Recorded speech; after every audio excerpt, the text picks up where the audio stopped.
यह कहानी राजस्थान के कोटा शहर की एक भूतिया हवेली के बारे में है। यह हवेली राजा महाराजा के समय में बनाई हुई थी, लेकिन पिछले 18 सालों से इस हवेली में आज तक कोई भी रहने के लिए नहीं आया है। इच्छा होने पर भी इस हवेली में कोई भी नहीं रह पा रहा था, क्योंकि लोगों का कहना था कि इस हवेली में भूत प्रेत का साया है। जब अजीत सिंह को इस हवेली के बारे में पता चला तो उसने तय किया कि वो इस रहस्य को जानकर ही रहेगा, क्यों लोग इस हवेली में नहीं रह पा रहे हैं। उसने मजबूत इच्छा शक्ति से हवेली में रहने की पूरी तैयारी कर ली। जब उसने हवेली के अंदर जाने के लिए पैर आगे बढ़ाए तो दरवाजे पे किसी अनजान व्यक्ति ने उसे रोक लिया और नजदीक जाके बोला, कौन हो आप और किधर जा रहे हो? अजित सिंह ने जवाब देने के बजाय उसके सामने सवाल किया, जी, आप कौन? मेरा नाम अर्जुन सिंह है और मैं यही पास में ही रहता हूँ। अजित सिंह ने कहा, ओह अच्छा, मैंने सुना है कि यह एक भूतिया हवेली है और यहाँ कोई नहीं आता है, इसलिए मैंने इस हवेली में एक दिन रुकने का फैसला किया है। अर्जुन सिंह ने कहा, जी हाँ, आपने सही सुना है। और आप भी अंदर मत जाइए, मेरी माने तो आप भी वापस लौट जाइए, यहाँ बहुत खतरा है। यह सुनकर अजीत सिंह खुश हो गया, जैसे उन्हें कोई लॉटरी लग गई हो।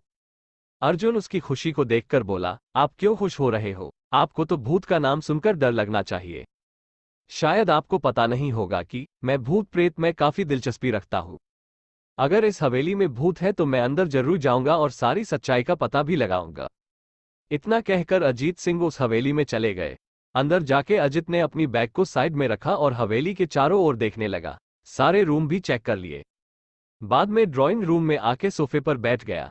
उसने वहां बैठकर दारू के 2-4 पैक भी पिए।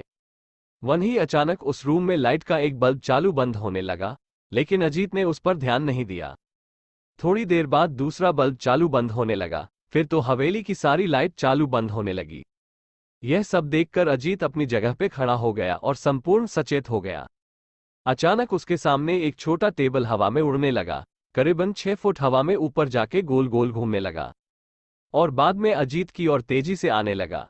अजित ने तुरंत ही अपने जगह बदल दी और दूसरी ओर चला गया और वो टेबल वहीं जाके गिरा जहां अजित खड़ा था। अजीत कुछ समझ पाता उतने में सोफे की शीट उसकी ओर आने लगी।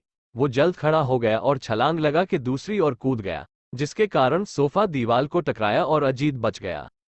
अचानक सब कुछ शांत हो गया। अजित ने चारों ओर सतर्कता से देखा और बड़ी आवाज में बोला, तुम जो भी हो सामने आकर के बात करो। वहीं एक बड़ी परछाई उसके सामने आई। अजित ने उस परछाई को देखकर बोला, कौन हो तुम और क्यों मुझे मारना चाहते हो? परछाई, तुम्हारी भूल के कारण। अजित, मेरी भूल? मैंने कौन सी भूल की? परछाई, इस हवेली में आने की भूल। मैं किसी को भी इस हवेली में खुश नहीं देख सकता। अजित, लेकिन क्यों? परछाई ने जवाब दिया, आज से 18 साल पहले इस हवेली के मालिक ने मुझे यहीं पे ही मार डाला था। मेरी कोई गलती भी नहीं थी। इस कारण की वजह से मेरी आत्मा इस हवेली में भटकती रहती है। मैं किसी को भी इस हवेली में नहीं रहने दूंगा, क्योंकि इस हवेली में मेरा खून हुआ था। इस हवेली में जो भी रहने के लिए आएगा उसकी मौत होगी। अजित ने कहा, मैं तुम्हें अपने असली रूप में देखना चाहता हूं। तुम्हें मारने से पहले मैं तेरी यह इच्छा अवश्य पूरी करूंगा। और उस परछे ने एक भयानक दरमियाना रूप ले लिया।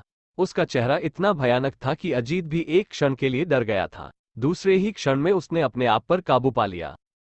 बाद में इसने अपनी जेब में से सफेद पाउडर निकाला और उस भूत के ऊपर फेंक दिया।